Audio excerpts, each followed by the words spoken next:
Everyone who has an email account knows what spam is and usually just deletes it once or twice a week without looking. For me, it has become one of those New Year's resolutions that you make without intending to keep them. My wife and I were out with a group of friends to celebrate and see in the new year when, during a group break, we all decided to share our New Year's resolutions. Most had the same old promises about becoming a better version of themselves, or about getting into better physical shape by losing a few pounds.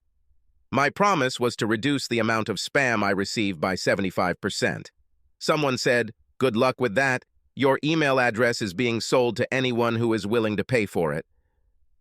This became the joke of the evening because everyone thought it was the dumbest New Year's resolution they had ever heard. By the end of the evening, they were making bets with each other how long I would last. Their constant ridicule of me angered me. Although I decided it was better not to show it, I decided that I would definitely prove them wrong. And here I am, sitting in front of the computer on New Year's Day, beginning the endless journey of unsubscribing from all these unwanted emails. This was difficult because I had 3 email addresses, all going into my Outlook account. I had to move every email from my spam folder to my inbox and then delete it after unsubscribing 3 times. I thought it would be an easy task, but the reality was different. Some of them couldn't be unsubscribed, others would redirect you to another site if you tried, and the ones that you could unsubscribe from, in my case, had to be done on a per-email address basis because some didn't show who they were sent to. I had 2 cups of coffee and looked through about 40 spam emails when I received an email that just didn't make sense. It was like this: Insta girls, today we found a match for you within 10 miles. Attached was a photo of the lady with the caption underneath: I just want you hot and ready, laying naked next to me tonight. Click the connect button to start building a connection right now. I couldn't deal with it until I sorted out my thoughts. I just filed it away for now and continued going about my business until I heard my better half wake up. It wasn't a good morning for her as she was suffering from a hangover. After I gave her a couple of painkillers and a couple of anti-inflammatory pills, I put her back to bed. I made myself a fried egg sandwich and ate it before checking to make sure she was asleep. I'm back to work cleaning out my spam folder. Over the next 3 hours, I went through 120 such letters. I now had 3 such letters from Instagirls in the archive. Each one had a different photo of the woman, but all the messages were the same. The problem is that I recognized the faces of the 3 ladies whose photographs were presented.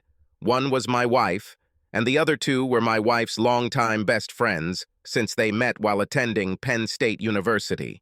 The emails used their pictures but not their names. For me, this provided an opportunity to begin an investigation. I looked at myself, my wife's best friend's husband, and her other friend's husband. We've all had jobs that required us to be away from home at night, with a schedule that varied from week to week depending on how our employers set it. For example, I worked 4 days after 3 and then 3 days after 4, which ultimately gave me 4 hours of overtime each pay period, which was 2 weeks. I took a break because I needed a rest. My shift at the plant started at 8 in the evening today and ended at 8 in the morning the next day. During this time, I spent time behind a welder's mask. At $30 an hour, it was a decent wage considering where we lived, so we didn't have any money problems. As I was leaving the factory the next day, I asked one of my tech-savvy colleagues how I could save a bunch of spam emails that I suspected so that none of the embedded information would be lost. He suggested sending a copy to a flash drive that could not be erased. He explained that by doing this, it would be as if they were always on the computer. I stopped at Best Buy on the way home. The store clerk directed me to the right product. After the purchase, I went home. I knew that Sue Ellen, my wife of 5 years, would go to the gym for a daily workout with her girlfriends. This has been their routine every weekday since they graduated from Penn State. I worked on my spam folder until noon before heading to bed. I found 6 more letters with the same thing. With 3 in the archive, I transferred 9 to a new flash drive. I was on my way to bed to get some sleep when the factory called. The plant's night manager has resigned and will leave at the end of the month. His position required him to work the evening shift 5 days a week, and it was a salaried position. The week started from Sunday to Thursday. The starting salary was $125,000 per year. They asked me if I wanted it. I said yes. Every day for the next 3 weeks, I faithfully worked on my spam files, which became fewer and fewer. My collection of emails from Insta girls grew by an average of 6 per day. On the third Sunday, we invited Sue Ellen's best friends and their husbands over for dinner. I began to suspect. Over the course of the evening, I took a running photo of the 3 ladies together, making sure to get close-ups of their faces. I had 8 days left before I started my new position. I wanted a close-up of 3 best friends for personal use. During dinner, I announced to everyone present the news of my promotion, and that I would be taking Thursday through Sunday that week off to give me time to prepare for my new schedule. Everyone congratulated me, including my wife. I noticed a change in her mood as soon as I revealed this. I thought it was because I was forced to change her routine and nothing else. What the 3 ladies didn't know was that I had received photographs of their school days at the University of Pennsylvania as undergraduate students. These images of them from that time were consistent with what was shown in the letters from Insta girls. At the time, I wondered why and knew I had no means of proving or disproving it. On Wednesday, I told my wife that I would need to attend a meeting on Thursday to review my new situation. I needed to be there by 10 in the morning, and I didn't know how long it would take. I did this to give her a feeling of security.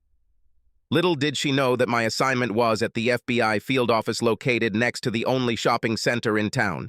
I was going there to hopefully find out the truth behind those Instagirls emails. The field officer at the local FBI office was a very nice lady. I noticed that she is not wearing a wedding ring. She introduced herself as Ruth Susan Truscott. Ruth was about my age and a real beauty. Even in professional clothes, you knew she was attractive. With brown eyes, long brown hair, full breasts, full luscious lips. If I was free, she could become the object of my daytime dreams.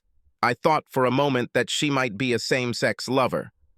I told her my story as I understood it and what brought me here before her. She said, "These letters are all linked to an overseas sex site that we were trying to infiltrate to shut it down. You are not the first to bring us this data." "Then I may have the connection you need," I explained. "The 3 letters I have from the 3 specific ladies whose photographs are used are from their student days at the University of Pennsylvania. I have more than 3 weeks of these letters on a flash drive here. I'm here because these 3 ladies are my wife and her 2 friends." Ruth's eyes lit up when I handed her my flash drive. She seemed to be interested in something because she said, "You can't be serious. I found these letters, 3 weeks old, in my spam for the last month. Each one is sent from a different address, but the message is the same.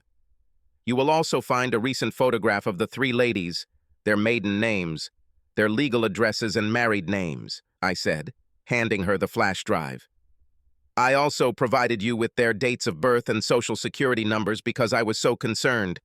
I also made sure to get their current image as close as possible to how they were depicted in the yearbooks."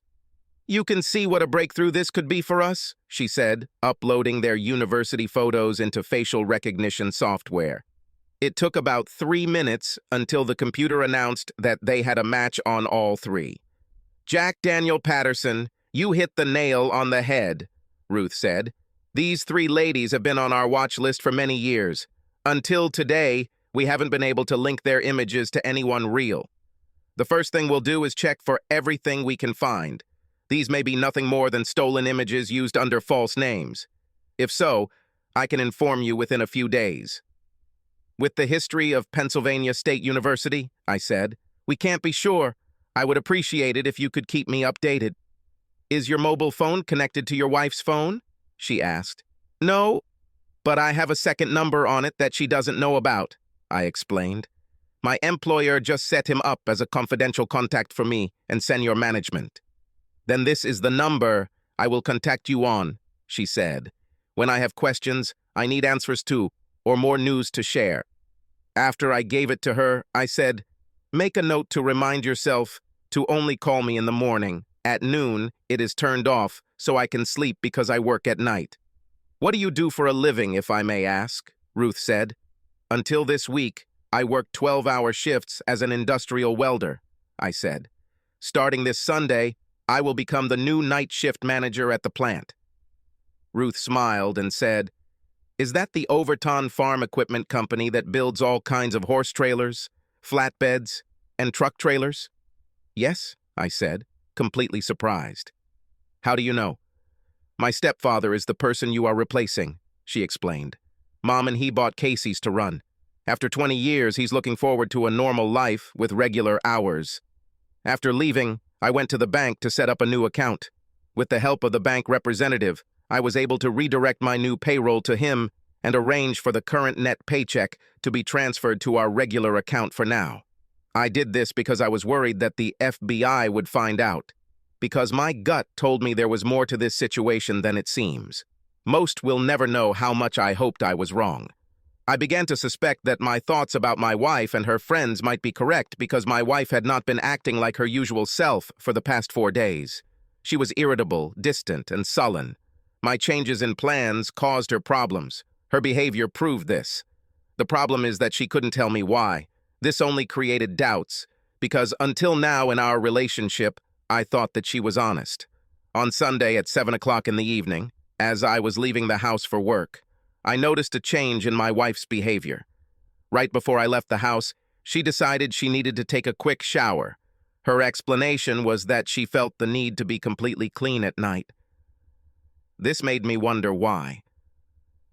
I stopped at the older neighbor's house at the end of a cul-de-sac on my way to work and asked him if he would like to pay attention when my wife went out and came back within a week or 2. He agreed because it would help him try to restructure his sleep. After his last hospital stay, he was in a terrible state. With this done, I went to work. It had been 2 weeks since I visited my neighbor, so this Sunday when I stopped by, he was ready. He prepared a detailed list of dates, times of her departure, and times of her return. In total, they showed that she left between 8 and 9 in the evening 4 nights a week, and returned between 2 and 4 the next morning. More importantly, it established a pattern of behavior that I felt was worth exploring. His house was perfect for what he did for me. He was standing on the corner of our small neighborhood at a 3-way traffic light. There was only one entry and one exit. Since the company I worked for had set up an internal email address for me on their computer system, I composed an email detailing what I learned and how I learned it and sent it to Ruth's email address that was on the card, which was given to me. I then sent Ruth Susan Truscott a text message, telling her to look for an email from me and indicating the address I had sent it from. I was sitting at home early Monday morning, working on removing more spam, when my work number called. My wife, Sue Ellen, was at the gym with her friends. "Good morning, Jack," said Ruth. "Thanks for the information. I need to know the working hours of the other 2 husbands because we want to track their wives as well." "George works at St. Francis Hospital as a nurse," I answered. "Ben is a full-time cop. The only thing I can say is that they both work nights, just like me. All 3 of us work 12-hour shifts. Looks like you're on to something." "We found it," said Ruth. "I can't say more because the investigation is still in its early stages. I can say that you and your friends are 3 blind mice. For now, it's best for everyone involved to leave things as they are." Her words made me think about my relationship with my wife over the years. Sue Ellen, or Susie, as she preferred to be called, is still a very stylish lady. To those from the Deep South, she was a typical lady, too graceful in nature to attract my attention, so I initially ignored it. Susie became my neighbor through my parents' farm. I stopped by unexpectedly because I wanted to borrow my dad's old scythe to cut 5 feet of grass and weeds on a piece of land outside of town that I had bought with the help of the bank through a tax sale. Since the owner died, I took ownership immediately.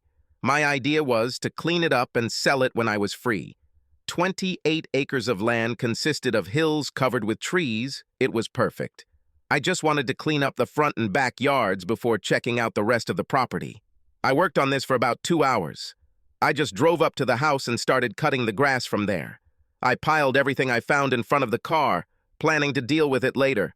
So far, There hasn't been anything serious. Susie pulled up next to my truck in a fairly new model Beetle. Putting a fantastically wide-brimmed hat on her head, she got out of the car. I stopped and walked up to her. "How can I help you, Mrs. Rowe?" I asked, leaning on the tool at the side of my truck. She smiled as she handed me a Coke and said, "Are you always this serious with young ladies you just met?" "Yes, it is immediately obvious to most women that I am not marriage material," I replied. "It saves both of us a lot of hassle." "Maybe you just misunderstood me," she quickly retorted. "There may be other reasons for me being here." "The only way that could be true," I said, "is if you were coming from Sunday service and going door to door to get your service hours. Maybe that's the case. You're a religious man trying to convert me." "Well, I visited your mother, as you well know, and she can be quite edifying," said Susie. "She asked me to bring you lunch and something to drink." I laughed and took it from her hands and put it in the back of the truck. "She also said that I should make sure you eat it," she said. I wanted to curse, but I didn't. So I took it, lowered the back door, and started eating egg salad sandwiches. Susan Ellen started laughing and said, "When you're angry, you show it without saying a word. I think it's cute." "She must learn that I declared my independence many years ago," I said, "and she should stop playing her matchmaker games. She always chooses women with character, whose high demands are visible in their image," I said. "They're not worth the salt during difficult times." That's how it all started. When she left, I thought she would never come back, but I was wrong. My mom told her about my work schedule. The next time, Susie showed up in a nice Ford truck, dressed in jeans, and started working with me. She bought a brand new bush trimmer which, once we figured out how it worked, cut down on cleaning time significantly. After we cleaned up the yard, we went inside the house to see if it was worth saving or not. It was impractical. "What are you going to do about it?" Susie asked as we looked around the house. "It will cost less to tear it down than to fix it." "That's the impression I had when I bet on it," I said. "Now that the main yard is cleared, I will take measurements and divide it into sections. If planned out correctly, I will have one central road in the middle with 4 cul-de-sacs leading out of it. I will keep the section with the largest land for myself." "So you're going to split it?" Susie said in surprise. "And then build a new house there for yourself?" "That's the whole idea, because this way I won't have a mortgage," I said. "This will make it easier to finance raising a family. But first, I have to see if I can sell the wood." She forced us to go on our first date because I still wasn't interested. She just kept checking to see if I was there to work on the place. Susie just wasn't my type. But she was persistent and continued to pursue me. More than a year later, we got married. Her second romantic novel sold steadily in the online market. I read some of it and thought it was just vulgar content for women. Based on what I now knew, it didn't make sense because she didn't act like that in our own bedroom. Until now, I thought it was a big fantasy, but now I was no longer sure about it. I asked myself questions about what she did and who she spent time with on her nights out. I've asked her many times what she does while I'm working, and she explains that she's doing research or working on her next novel. Because she incorporated the corporation, her writing activities were owned by the corporation, so the tax rate was much lower due to where she was incorporated. I worked hard for what I did. She could sit at home and type it on the computer. Now, looking back, I tried to understand why she and her friends moved to this region in the first place. It didn't make sense because neither of them had family here unless it was their choice. It got me thinking for a couple of days about the details of her characters in the raunchy books she wrote. Since the main female character could be her, were the men she wrote about former lovers or current ones? It was while I was working on clearing more spam that everything clicked. The girl's name in the Instagirls letter was the name of the main female character in her books. The next question I had to ask myself was whether the FBI was interested in this. Using my home computer, I copied and emailed the web address to my work account, which led to a page that offered her books. That night, I sent an email to Ruth Susan Truscott. In it, I explained that these were the 7 books she published from the time I met her to the present. using a pseudonym. I believe she is the main female character. So could these books actually be a diary of her lovers or clients? I pointed out that the male characters in her books are described in such detail that they seem real. Since the men in her book were all respected in their community and considered elite, could she have used real people as fictional characters? If she reads the books, she will see that each book is like a chapter in an ongoing story. All the books describe the ongoing sexual relationships of a married woman with 5 men in her life. Each of the men provided her with different types of sexual satisfaction, having ongoing relationships with her without knowing about the others. I sent her a text message to let her know about the letter. I was not surprised that there was no response from Ruth. As she said, "The husbands of Susie's friends and I are 3 blind mice." Since I didn't hear back from her, I assumed that my suspicions might be correct. I had no choice but to play the waiting game. 6 months passed, and on Thursday morning as I left the factory, I saw Ruth Truscott waiting for me. This was the first time I saw her in jeans. Ruth was definitely my type. Healthy with a little meat on the bones, designed for comfort more than speed. It would be nice to have dinner with her.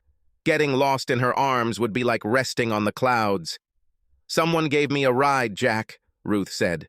"We need to have a long, confidential conversation somewhere where no one can hear us." "Let's go through McDonald's," I suggested. "Then we can take our morning menu and eat at one of the picnic tables in the Jackson City Park. No one will disturb us there, even if someone is nearby." "This is perfect," Ruth said. I opened the passenger door of the truck for her, let her sit, then walked around and sat on the other side. She opened up to herself, and I found out that she was not dating. "Is it because the type of people you encounter have put you off a little bit from serious relationships?" I asked. Ruth thought about this for a while, and it was only when we received our order that she responded. "Your question may have hit the mark," Ruth said. "In my work, you see the reality of our world. To start a relationship, I think we all go into it wearing some sort of rose-colored glasses." "There's a lot of logic in that comment," I said. "When I saw the picture of my wife in those letters, I began to look at our relationship and learned a lot of things that weren't adding up. I guess you could say I learned to take off my glasses. I believe you're going to tell me that my suspicions are correct." "And what does your intuition tell you?" asked Ruth. "That my wife and her friends were recruited while attending Penn State," I said. "Then sent here to organize this area. They are high-quality, easily accessible girls, trained to serve powerful people or those who can influence a situation." "Pretty sure. Each lady is only allowed to have 4 clients," said Ruth. "The clients are of the upper class. Your wife, for example, comes from a fairly powerful group. One of them is a federal district court judge with an annual income of almost $200,000. The second is our local representative in the Senate. The third is the chief surgeon at Southeastern Hospital. And the fourth was our district leader until his arrest this morning." By this time, we had already reached the park. As we exited my truck, we grabbed our food and coffee and sat on the bench. "Interpol took control of the overseas portion of the international operation last week," Ruth said. "They managed to get everything. Each client paid $4,000 a month, of which they received $500. The rest of the money went to the women without paying taxes. Your wife was at the top of the chain. Everyone who fell for the bait was tested. Many only got online communication and nothing more. Their main money machines were women, like your wife." I think my face said it all because Ruth said, "Her books are what you thought they were. Her diary. This part of her life is legit. We haven't found her overseas account yet, but we know she's in the business. For 8 years already. Almost 6 years in this place. More than 6,000 of these high-class available girls have been overthrown all over the world. It was organized by the Russian mafia." "I'm here to warn you," Ruth said. "Your wife and her friends will be arrested at the gym this morning and charged with sex trafficking, tax evasion, and fraud. All of this will be combined under the RICO Act. They will all receive long sentences." I was torn, but I said, "I need to get tested to make sure I don't have an STD and find a good divorce lawyer." "2 more things. We have a bounty on this group a long time ago. $700,000 will be paid to you once we get a successful conviction, Ruth said. The next 2 weeks are going to be very busy for both of us, but then I'd like to get to know you better. Ruth, I like it too, I said. I think I'll lose a few friends when this all comes out. I drove her to the office and watched her walk to her car and unlock the trunk. She put on her holster and vest and hung up her badge so it was visible. I rolled down the side window. She came up to me and said, "I'm on the team that will arrest your wife. Do you have any message for her?" "Just tell her that this is the information I gave you because of what I found in my email," I said. "This is what brought about their downfall." "Maybe I will," Ruth said with a smile, "because it was the system that ruined them all." When I arrived home, I sent a message to both of my wife's best friends, saying that the three of us were three blind mice, and that our wives would be arrested by the FBI in the morning. If they wanted to know what I knew, they could call after 2 o'clock in the afternoon. I set the alarm for 2 o'clock in the afternoon, turned off the phone, and went to bed. I woke up at 2 thanks to my alarm clock and took a shower first. He turned on his mobile phone. I had 5 voicemails on my answering machine. 1 from Ruth, 1 from each of my 2 husbands, 1 from my mother, and 1 from my employer. The company, when I called back, heard about the arrest and offered to let me take the night off. I accepted it.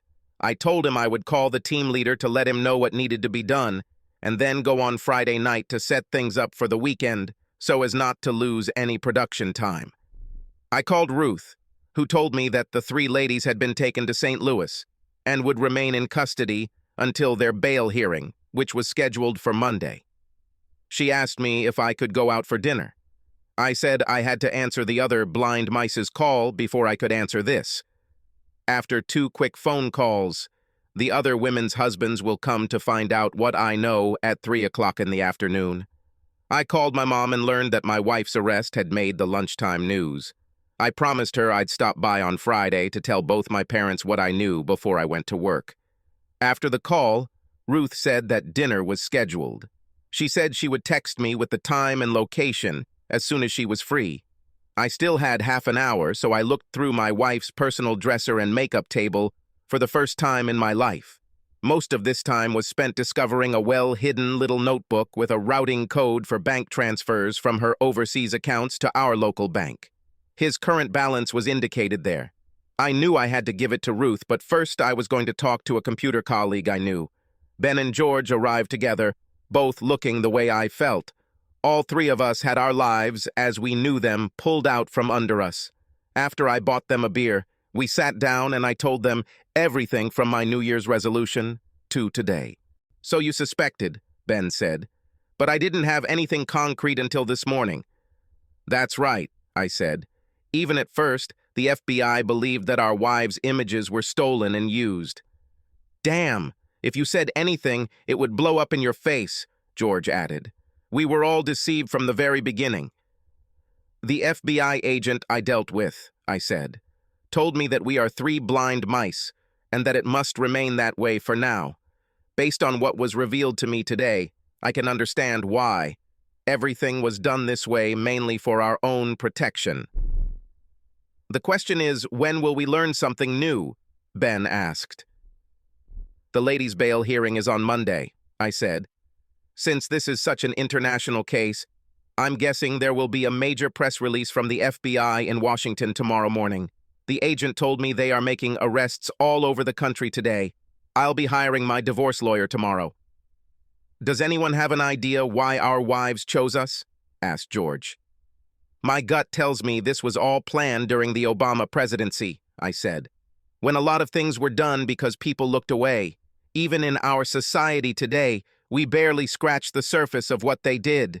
The more I learn, the more I believe we will never know what was done, because the Democrats are throwing everything forces against the current administration to hide the truth.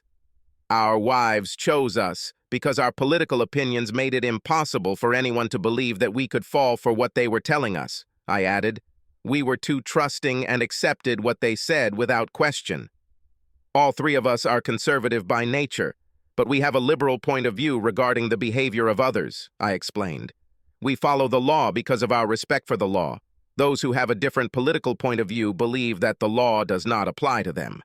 This is what allowed the Russian mafia to get in like this, because I think we will find that the liberals were their largest clients. You're right, Jack. We in the state police department have found that 3/4 of the crimes committed are committed by liberals or ardent Democrats who believe that they are above the law, Ben said. And nothing we say or do will change their beliefs, not even having to serve a sentence for their actions. Well, Sue Ellen always voted for the Democrats all along the line. I voted for the person who I thought would do the best job for that particular position. The problem was her own greed. She could have walked away and no one would have known. Your wives could have done the same. They didn't understand that in time, the truth always finds its way out. I then pulled out and showed them the book I found and said, "Looks like these are the codes for my wife's offshore accounts. I'm not sure, but I'm going to check with someone I trust before I give it to the FBI on Friday. To you. It might be a good idea to search your house tonight, because as soon as I hand over this, you'll most likely be issued a search warrant. Once the feds get it, they'll confiscate the funds as proceeds of crime," Ben said. "Can you wait until Monday morning before handing this over?" "Yes, I can, but we didn't talk about anything, right?" I asked. "And we voluntarily hand over what we find to the field office on Monday morning before our wives' bail hearing." "What to talk about?" both of them said with huge smiles. The address Ruth gave me wasn't a restaurant, so I used Google Maps to get there. It turned out that this was her private home. I was surprised to see that it was a nice house from the outside. I wish I could say we discussed business, but we didn't. It was time to get to know each other a little better. I left around 11 p.m. with plans to meet on Saturday. After leaving her house, I headed to the plant to check how things were going. I spoke to the group leader who gave me his approval to take the geek along since he was way ahead in his project. Once I explained what happened and what I found, he went to work using the web to identify what he could find.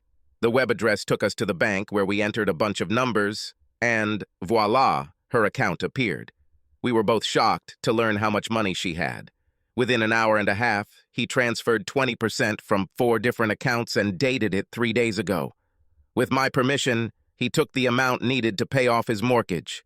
He opened 2 new accounts in another offshore bank for himself and me. Your wife has invested her money wisely and bought some large shares cheaply in the past," he said. "The FBI will have a hard time confiscating this, if at all.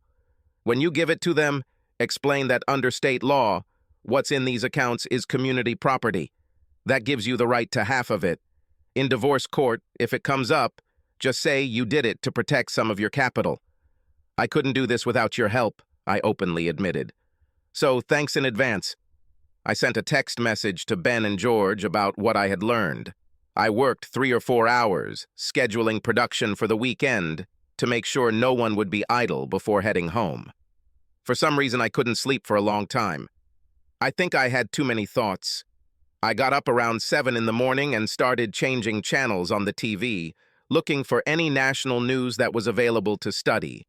None of the major news channels had any information, but MSNBC announced that there would be a press release from FBI headquarters that morning at 11 o'clock. I decided the best thing to do would be to watch it at my parents' place. It was sad to watch the FBI press release, as they discussed how they had busted an international cartel involved in blackmail, sex trafficking, and a variety of other crimes. 45 major cities were affected, 625 counties in all 52 states. The clients were all from the upper class of society and had political influence. In cases involving blackmail, the goal was to get the charges dropped or changes in laws to make things easier for the criminal organization. More than 1,000 people were charged with sex trafficking, 75% of whom were women and 25% men. 10% of both were homosexual, and as a result, there were additional ongoing investigations. The criminal organization operated primarily in Democratic-controlled areas of the country and existed for more than 10 years. There was no focus on any specific field. The sexual desires of the clients they served and their lifestyles were highlighted. The organization was in 25 countries, mainly operating in countries with some form of democratic government.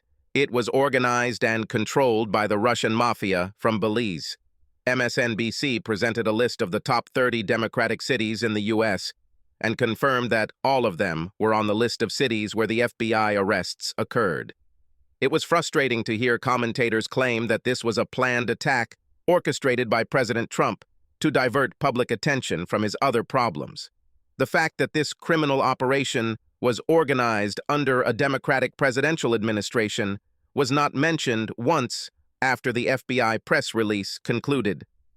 My father, now completely enraged, took the remote control and switched to other cable news channels, only to discover, as he said, the same nonsense. They all blamed Trump for the corruption that the FBI uncovered. In disappointment, my mother said, "Just turn off the propaganda channels and let Jack tell us what he knows. At least what he tells us will be the truth as he knows it." Well, Mika Brzezinski, co-host of Morning Joe, says President Trump's attempts to undermine the influence of the media and control what people think are effectively undermining what the media's job should be, I said. You can go to YouTube and watch the clip as if it were broadcast live, I said. From the mouth of the horse, we learn how truthful the media is. As a news organization, their job is to control what their viewers believe. That explains why most of the media hate our president, my father said. He sees through their lies. Weren't Micah and Joe his friends when he was a Democrat? So at the end of the day, all these 3 years of anti-Trump rhetoric is because the Democratic Party and the mainstream media consider our president to be a traitor and a traitor, the mother said. The worst insult to all of them is to see him in the White House. Because of their hatred of those who left the Democratic Party, they did everything they could to destroy him, even if it meant harming the public and hiding the truth. Enough to talk about the hatred they harbor, I said. The truth has never mattered in public life and never will. Otherwise, Joe Biden and his son Hunter would be under investigation. If they were, we would be living in a completely different society. So I began to explain how it all started and what happened up to this point. When I finished, there was silence for several minutes. "I'm so sorry, son," my mother said. "I had no idea that by setting you up on a date with Sue Ellen, I was setting you up on a date with an easily accessible girl." "Mom, none of us knew," I said. "There's no point in resorting to if only or I should have. There's no point in that. We made the best decision we could based on what we knew at the time. So let's promise ourselves that we won't waste time by asking questions about our own behavior." I asked my mom for the yellow pages and started looking for a lawyer. Having found one, I called and made an appointment for 2 o'clock in the afternoon. I left my parents' house, knowing that my mother would carry the guilt for the rest of her life. After leaving the divorce lawyer's office, I walked into a clinic in Jackson and got an appointment within 30 minutes. The doctor took blood for analysis. His only comment was, "If I were you, I would do the same thing." I returned to work and was in my office doing follow-up on what I had done the night before. I walked throughout the plant, checking on each person's progress on their assigned project. I answered all their questions and asked a few of my own. The group leader knocked on the door and I told him to come in. "The staff asked me to ask you if there was anything they could do," he said. "Unofficially, they value you very much because you take a genuine interest in their work. Every time they offer something to make their job easier, you find a way to do it. Having worked in manufacturing for many years, I know how frustrating it is when you don't have the right tools or materials to do the job consistently," I said.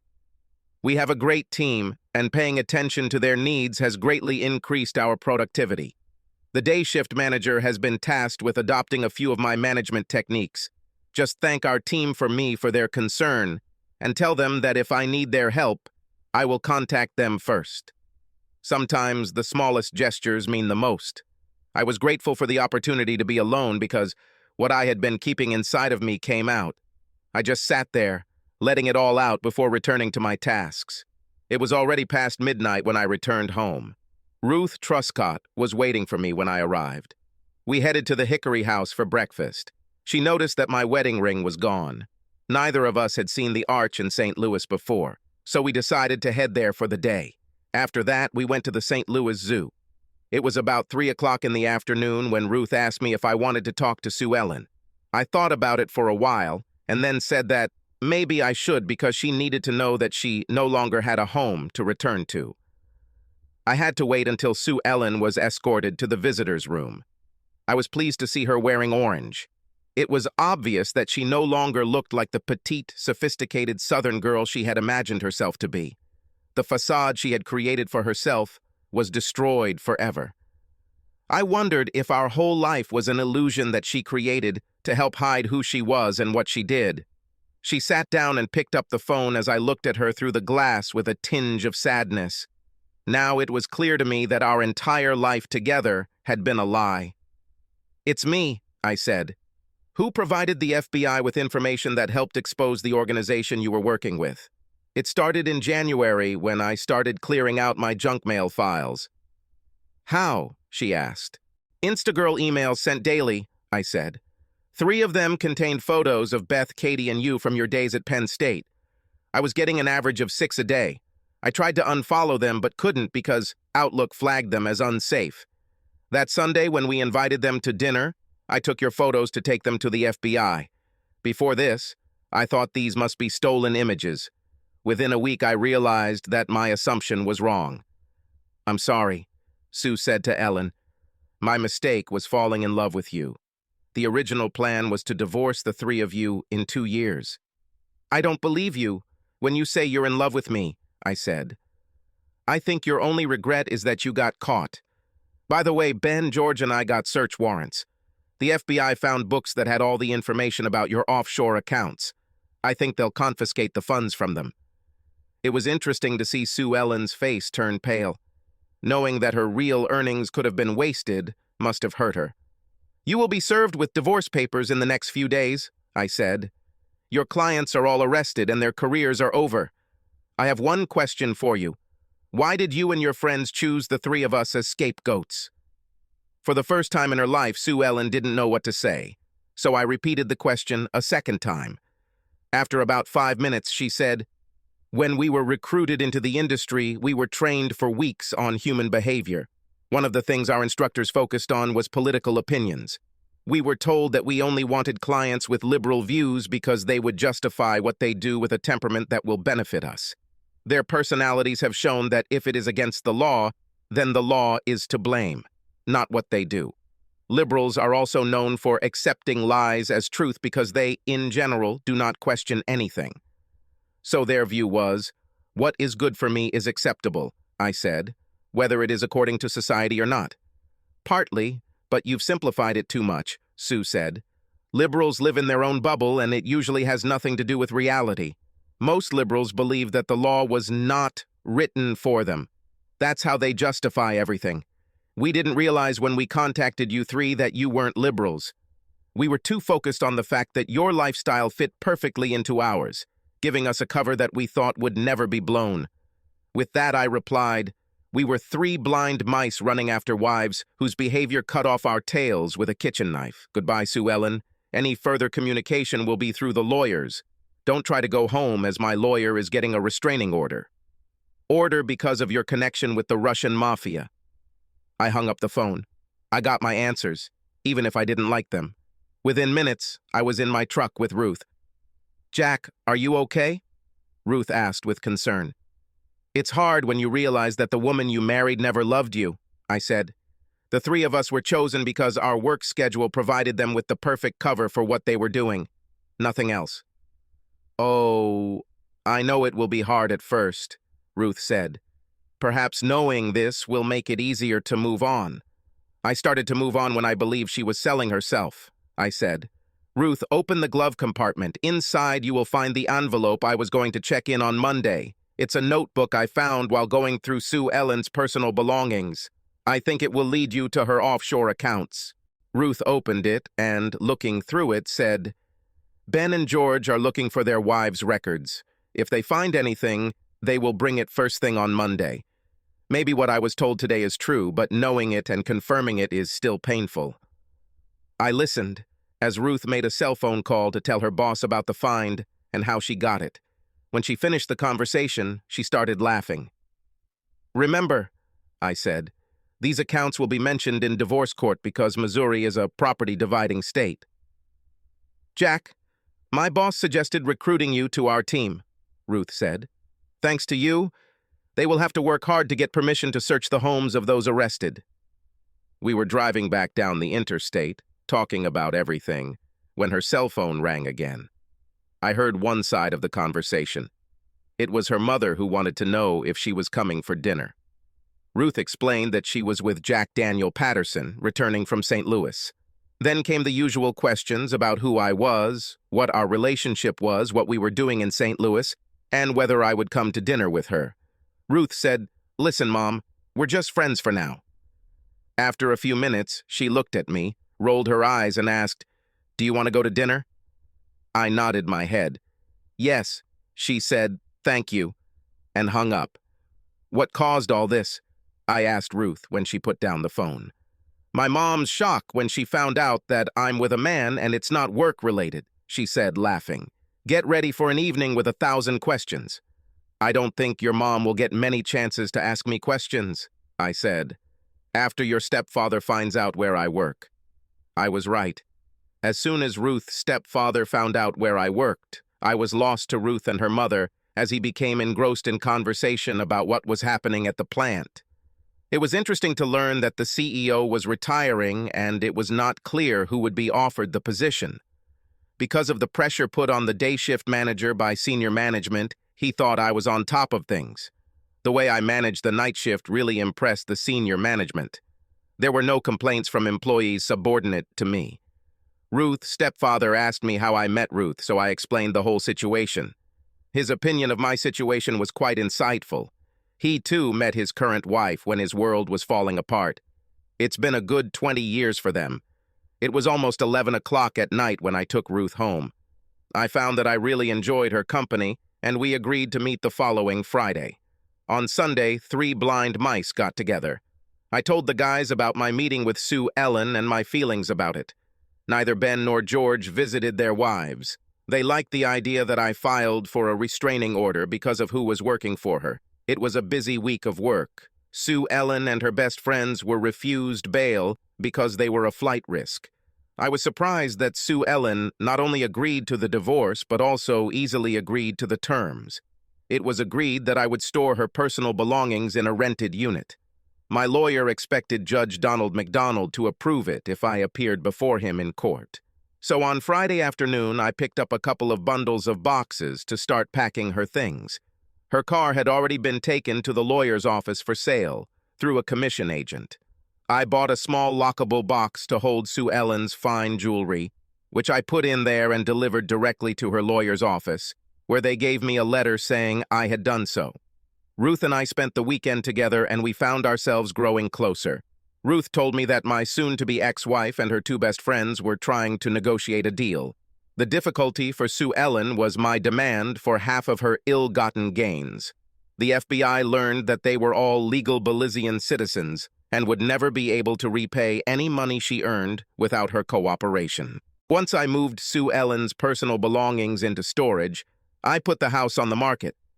I wanted to get rid of the past and completely leave it behind. The divorce took 3 months. Sue Ellen had to spend 3 years in federal prison before being deported from the country. Her lawyer gave me a check from her trust for the amount the divorce judge ordered. I finally got an offer on my house and I accepted. In a divorce, I won a farm next to my parents' house and sent notice to the tenants. Ruth and I started having serious conversations about our future, so we agreed on what we wanted to do with the house before we moved. 2 things happened on the last weekend of summer.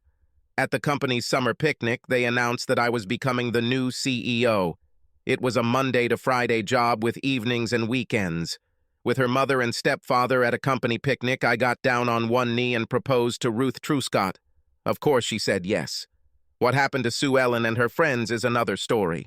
Subscribe to our channel so that your second chaff doesn't cheat on you, and go ahead and listen to the next story, because this story is nothing compared to the next one.